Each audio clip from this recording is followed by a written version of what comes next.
We are talking to Marcus Benjamin, the publisher of Canes County, which is part of the Rivals.com expert who knows everything about the Hurricanes and the exciting matchup that could happen, that could develop this Saturday night, 8 o'clock. I know Pack fans always enjoy a good CW network appearance, which has been a new adjustment.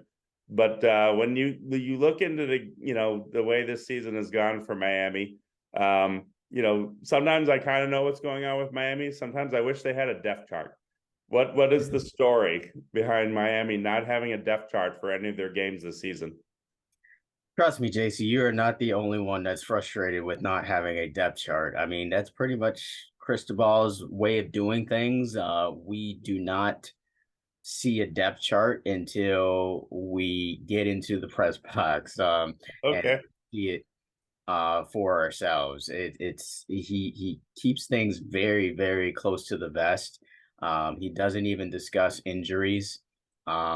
He's been very, sometimes rude when media members ask about injuries for certain players.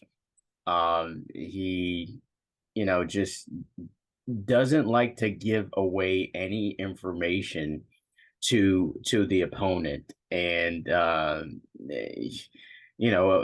some programs allow their media to watch practice where we can't watch practice or anything. So yeah, that's totally a crystal ball thing.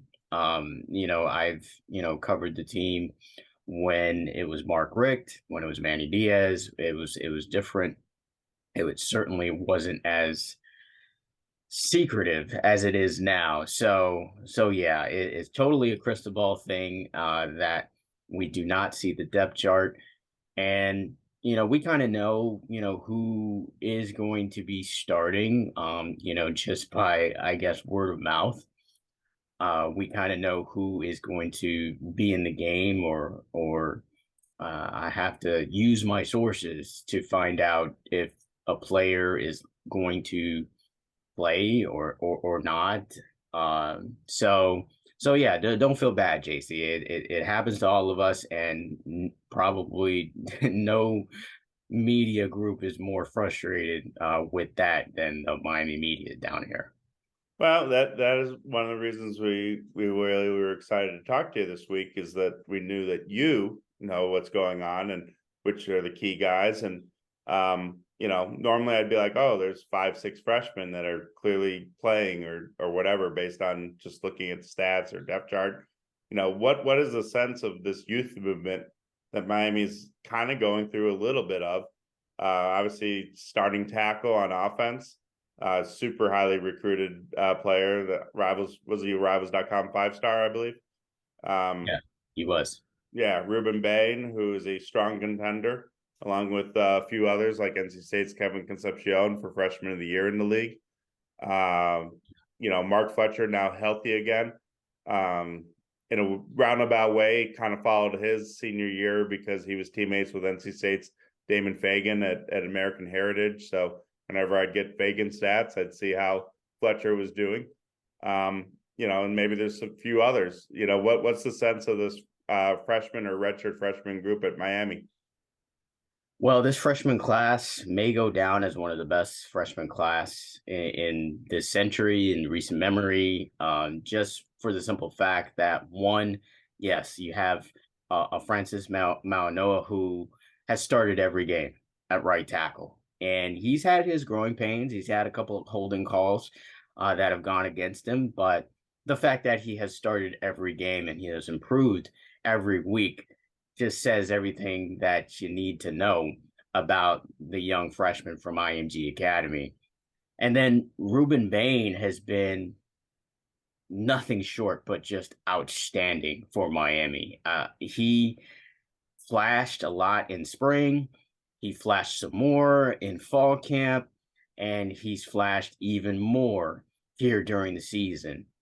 I think if he continues to play at this level, I think he might be considered for an All American, not just a freshman All American, but just an All American, because he's just that dynamic. What else can I say about the kid? I mean, just as a defensive end, he does it all. He can beat you with the speed pass rush. He can hit you with the bull rush. He has a variety of moves. He's very handsy and can swipe off hands from the offensive lineman, and he has a high motor. So some of his tackles are him uh, getting to the running back that's about to break for a big run. So he's everything that you want in a defensive end, and he can play inside or outside, which a lot of other defensive linemen don't have the ability to do. And Miami's been decimated by injuries on the D line. They've lost two starters to this defensive line in Nigel Lee Kelly and Akeem Mezator for the season.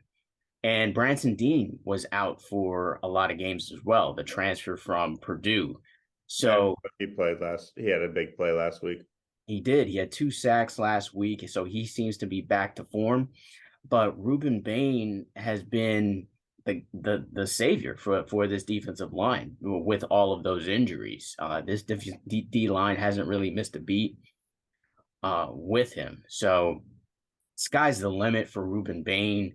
I think he's going to be a surefire first round pick. Sure. Just from what I've seen, and I've watched him out all through high school as well. So I've seen this. He's led the nation in sacks in high school. So I'm not surprised one bit, and I anticipate that he will continue his ascension among the college football ranks. There's Other another freshman defensive end too, right? Yeah, we've got Jaden Wayne who's starting to get a lot of snaps as well. Also from IMG Academy, like Mauanoa. That's He right. He's from Tacoma, Washington, according to the announcers. I was like, wow, talk right about a path to Miami. originally, yes. So that's really Cristobal's time in Oregon. He was able to kind of establish relationships there in the Pacific Northwest. So that's how he was able to bring in Jaden Wayne as well as a Riley Williams, the tight end, who has gotten a lot of reps as well. Because their starter Elijah Arroyo was out with an injury. So Riley Williams scored a touchdown earlier this season. Is another impressive freshman for Miami. I also have to talk about Ray Joseph. I mean, the outstanding speedster for locally here. I'm starting to get some burn at wide receiver, and has also been pretty impressive lately in kick return and punt return as well. I think everybody down here was hoping that he would get that opportunity because he's just as fast as he is and just extremely dynamic. So he does need a little bit more polish at receiver as far as running routes and building some girth to him. But once again, just an outstanding addition for this class. So I think though, and let me also of course mention Mark Fletcher. Mark Fletcher scored the game winner last week, and he was returning from injury. He had a stress fracture in his foot, so he was out for the last few games. So this was his first game back. So for him to come back and just to score the game winner like he did, I mean, it really says a lot about his ability and his resilience. He is probably the best overall back already as a freshman when you talk about speed, power, and agility. The kid has it all, and it's just going to maybe take a while for maybe the nation to notice. But down here in South Florida, we know that Mark Fletcher is a big deal, and he'll continue to make an impact for this Miami Hurricanes football team. Sure. So the last time NC State played Miami was 2021. Tyler Van Dyke threw for 335 yards, I believe, 4 touchdowns. Looked outstanding. Part of that little 5-6 game close of the season where he was just dealing, and then a coaching change happens, and an offense coordinator change comes along, and he did not look like Tyler Van Dyke at all.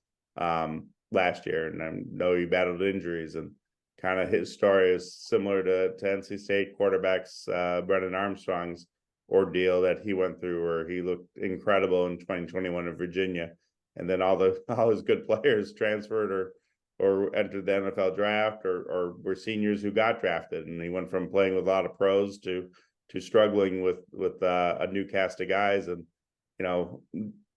obviously I don't think Van Dyke was sharp against Virginia. There's nothing anyone could say that would make that not true, but I'm guessing he's been sharper in the games before his injury. What kind of assessment has he had this year, pre-injury? Yeah, Tyler Van Dyke started out on fire in the first 4 games. I think some people were thinking, okay, maybe he can make a push for the Heisman. I mean, that's how well he was playing. He was one of the top quarterbacks when it comes to efficiency in the nation. And it just kind of took a nosedive in that Georgia Tech game, where he seemed to force the ball to his favorite receiver and roommate, Xavier Restrepo, the do-it-all slot receiver for Miami. Those two definitely have a connection, but he definitely looks for him, I think, just a bit too much. And Restrepo does get open. Let's be honest, he gets open. So yeah, why not throw him the ball? And they connect for big plays at times, but at times he just kind of locks into one receiver, and he doesn't survey the field like you would like him to do, and he doesn't use his feet as much as you would like as well. In these conference games, from what I've seen, he's got a hell of an arm, and he throws a really pretty deep ball as well. But at times he just doesn't check down to the running back. He just needs to check down to the running back, or check down to an easier, safer option at times. With the quarterback, you don't want to take away their gunslinging mentality, because sometimes that leads to huge plays and big plays, and that's what everybody loves to see. But when it results in interceptions, that's when you'd rather kind of taper that off. He had 3 interceptions against Georgia Tech. He had 2 more against North Carolina, and then he had 2 more against Virginia, and he nearly had a third if it wasn't for Jacoby George knocking the ball from the defender's hand. So you just kind of want him to make better decisions. And I think if he just was a little bit more patient in his progressions, he'd be fine. And at this point, Miami doesn't need a gunslinger, because the defense is playing well enough for you to win games. Clearly, we saw that last week against Virginia. And the running game is good enough to kind of carry this team as well. Miami's got, besides Mark Fletcher, who I mentioned earlier, they've got Henry Parrish, who is their veteran, and they've got Don Chaney, who we've seen a resurgence of after 2 years of season-ending injuries. And then you have AJ Allen, the transfer from Nebraska, who, like I said before in our previous broadcast, who's the home run threat. So also a smidge of Brashard Smith, plus a smidge of Brashard Smith, who we saw come out of the backfield a couple of games ago. And the thing about Brashard Smith is that's a kid that I've seen since high school as well. He excels at running back. He's a running back that Miami basically tried to make a receiver.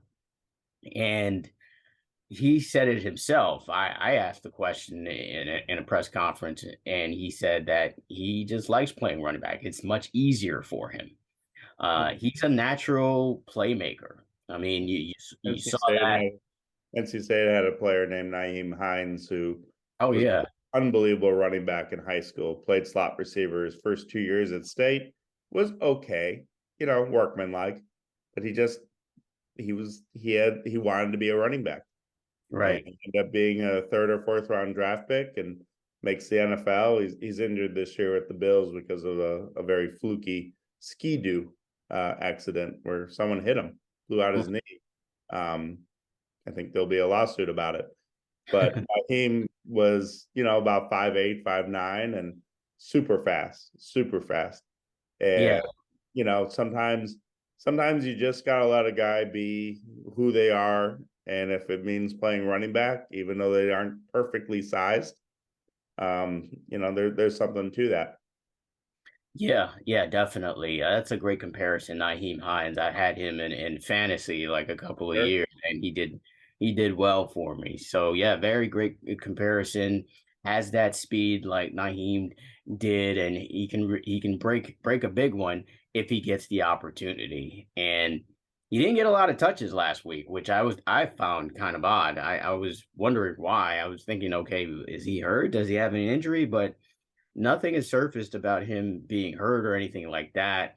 Maybe they were saving him for NC State. Who knows? Part of the deep undercover game plan of Miami. So Yeah. obviously, we talked a lot about the defensive linemen.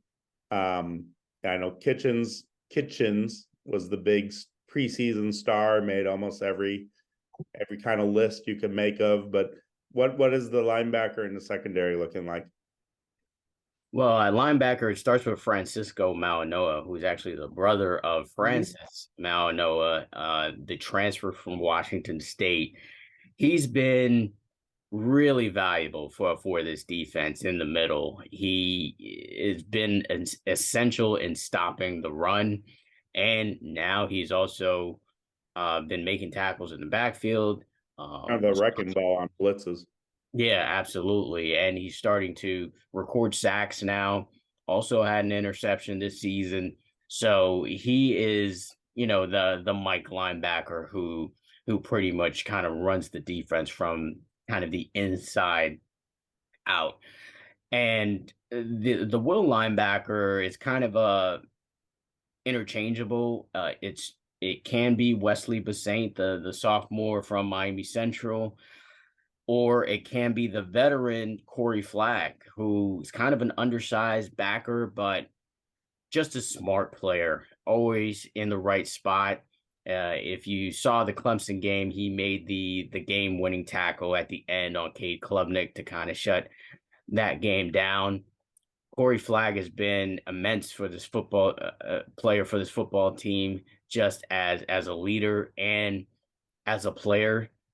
So though, and then KJ Cloyd as well. KJ Cloyd is a transfer from Louisville who was under linebackers coach Derek Nicholson, who's of course now the linebackers coach for Miami. So that's a guy that he kind of brought in from Louisville. He has been a tremendous addition as well.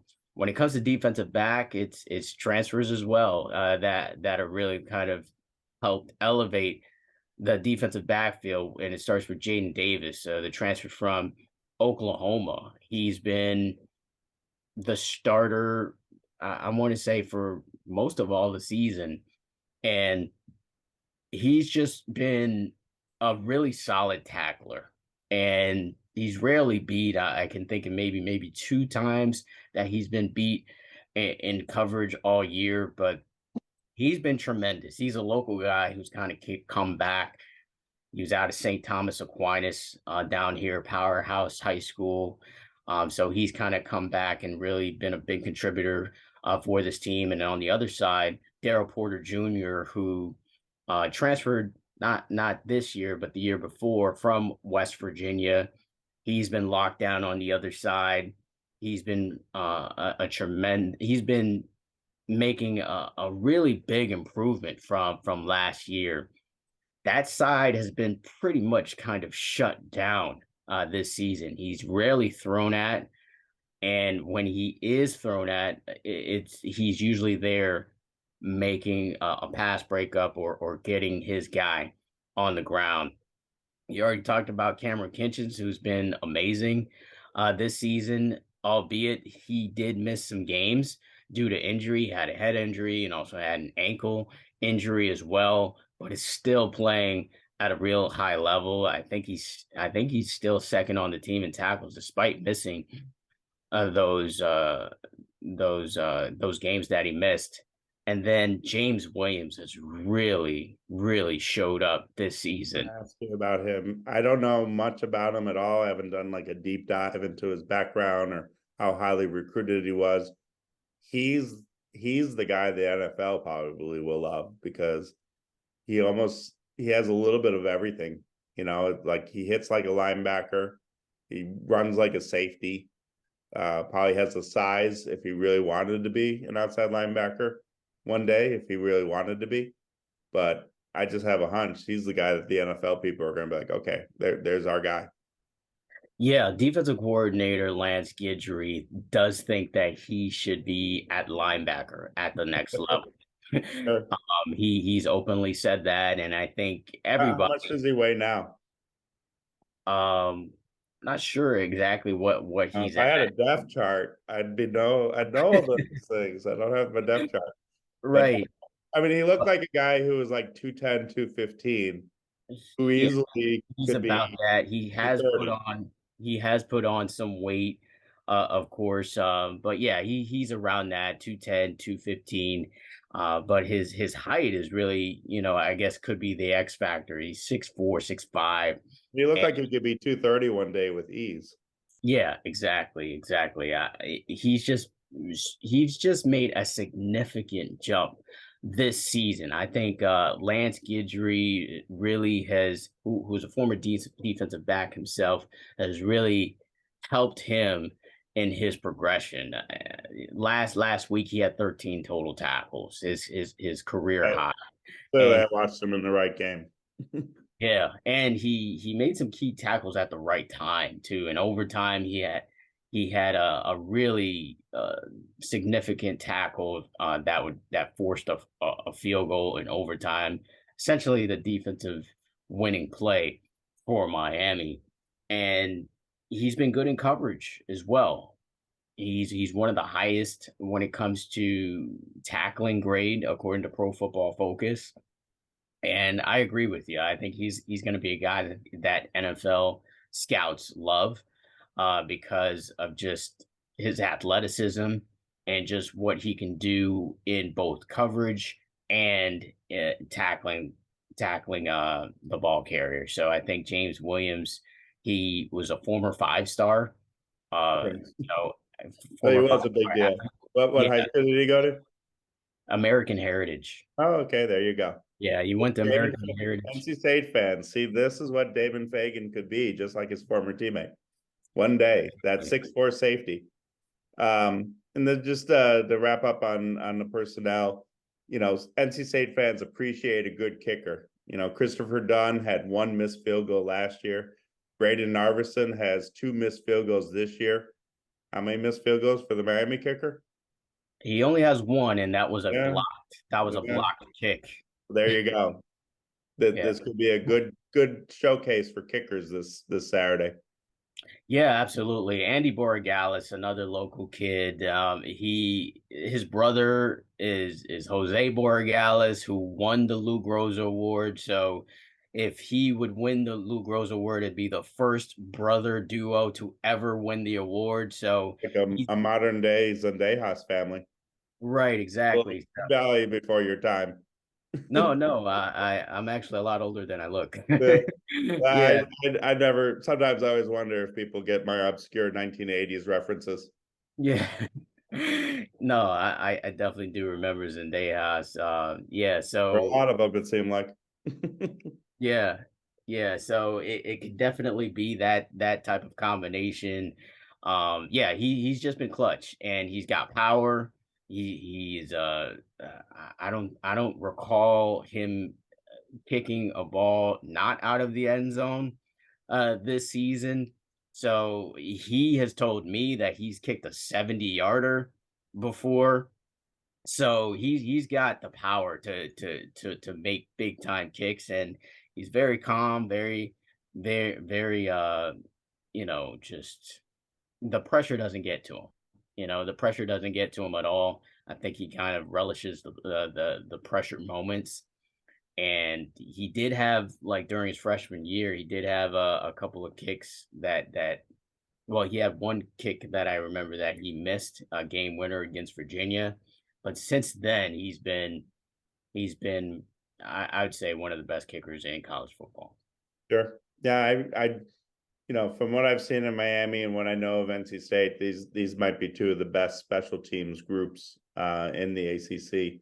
When you include Ray Joseph in the return game and the punters and the kickers, and NC State with Julian Gray and Jalen Coit in their return game. Obviously, we are talking to Marcus Benjamin, publisher of Kane County, which is part of the Rivals.com network. Where can people see your work this week? Yeah, on our website, canescounty.com. Make sure you tune in for all information leading up to the game.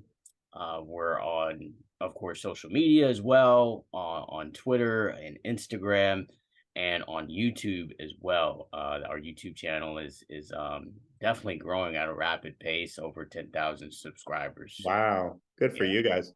thanks. What tips do you have for growing Instagram and YouTube, since you are putting on a clinic?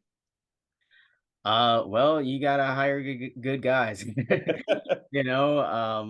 I do some myself. You gotta kind of put stuff out there every day, and people really like the reels or the shorts when it comes to YouTube.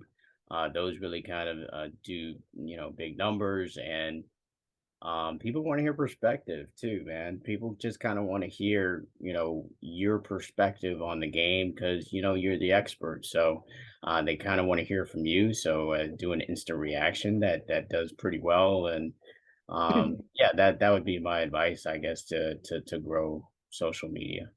And then this is just my fun wrap up question that's off the cuff, and maybe you haven't even seen him much. But what would NC State fans expect from a Cedric Bailey at quarterback? Oh, Cedric Bailey, he's a winner. I mean, I don't. I want to say he's maybe lost one game his entire career. He's a great kid, great size. Needs to build up a little girth as well, because he's a little lanky of a kid. But Cedric Bailey always keeps the play alive. He always keeps the play alive, and he always keeps his eyes downfield. He does need to improve on his mechanics as a thrower, but you're never out of a play with Cedric Bailey, because he can move around in the pocket just really, really well. And like I said, he's a gamer. He will fight tooth and nail. Yeah, it helps that he has a couple of five-star receivers out there with him, and also I believe a four-star running back who's heading to North Carolina, and Davion Goss. But yeah, Like a he freshman or a sophomore receiver too. right, yeah. Loaded. They're loaded. Carolina is just a great team overall. But yeah, he's a gamer, and yeah, you can expect him to keep plays alive, and he throws a great deep ball downfield as well. There's always a little rumbling here and there that Miami's trying with him. Is there truth to that, or is it, or Miami more content with who they have at quarterback? I have not heard anything as far as Cedric Bailey to Miami. As far as I know, they are not pursuing him. But to the dismay of the fan base down here, because of course they feel like that's an in for JJ Smith.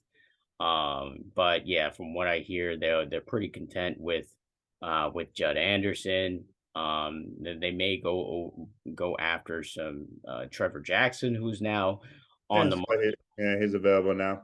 yeah, on the market. Before, when he was around at the Elite 11, Miami was thinking about um, you know, um, adding him to the class before he committed. So From what I hear, that it's not a go for Miami for Cedric Bailey. But hey, things can change, you know. Oh, and just final thought on our quarterback play.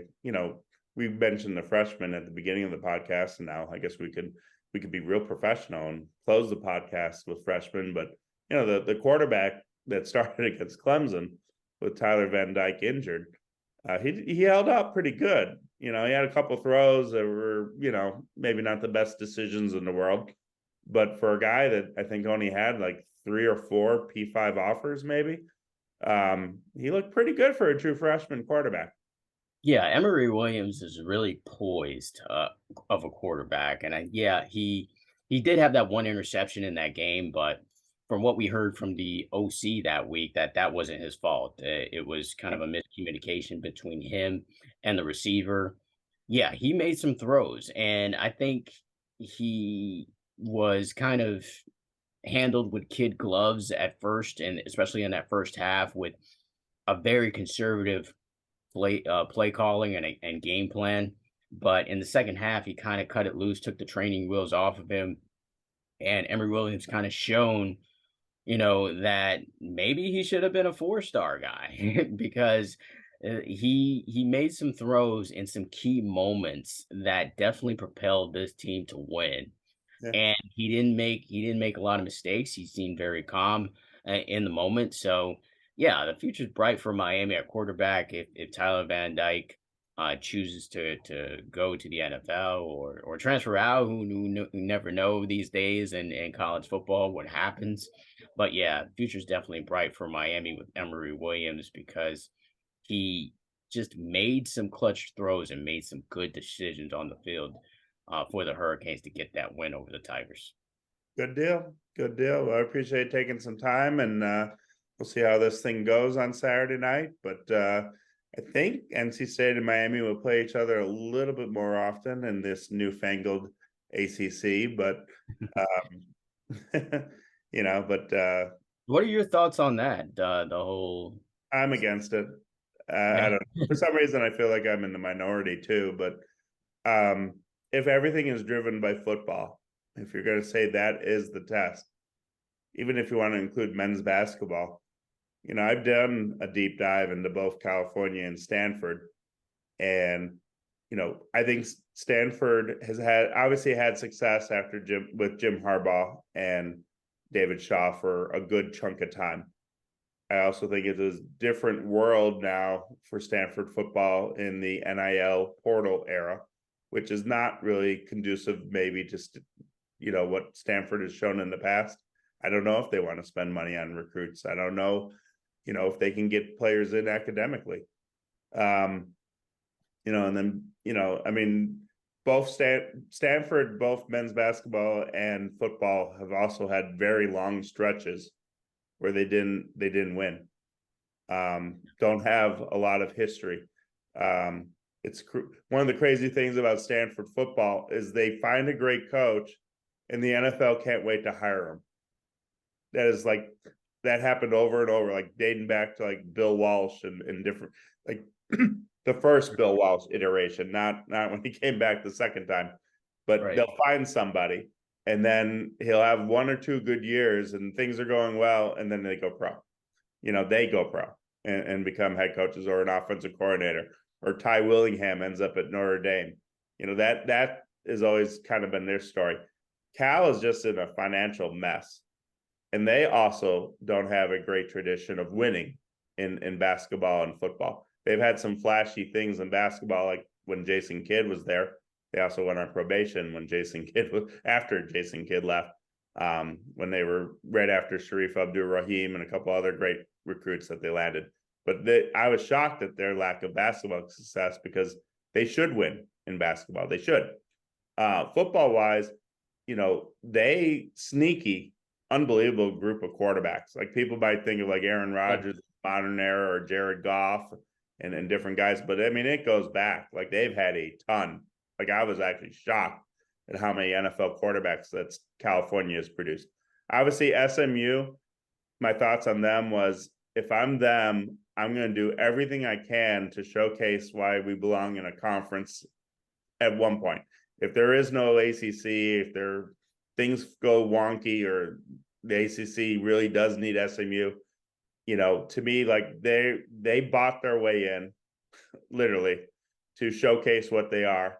And if they don't spend a ton of money in NIL and in recruiting, then why did they want to be in the AC? Like this is their big moment, like I've followed, again, child of the 80s, that whole Southwest Conference, to see TCU fight back to the power level, to see Houston get to the Big 12 after being in the wilderness, and now SMU, basically everybody but Rice, you saw, I mean, there is a clear difference. And really everything always comes down to is everyone wants to go and recruit in their respective sports and say, I'm a high major. That's what this entire conference realignment, it's schools fighting to remain a high major, whether it's an NC State or a Wake or an SMU. They don't want to be, forgotten about in 10 years when this thing could go sideways. So that's kind of like how I look at it. I just didn't think they brought much to the table. The one thing they'll say is, well, if Clemson or Florida State leave one day, then they don't have to go out and get schools. I mean, if Clemson and Florida State were to leave one day, then, SMU maybe turns into South Florida or Memphis or something. I mean, is it really that much different? Right. So that's kind of, I mean, they're always reactive in this whole thing instead of being proactive. And it's a shame, but, seeing the Pac-12 just fall apart like the way it has, it's like people are going to be talking. People don't understand, like that's going to be talked about for the next 50 years. Like there's going to be some documentary, over and over about the fall of the Pac-12. So, I just don't know how much Stanford and Cal care about winning, especially in football. They're obviously great academic schools. California has the worst financial situation ever. Like they owe so much money on their stadium renovation from a few years ago. That's off the charts. Like people don't even understand.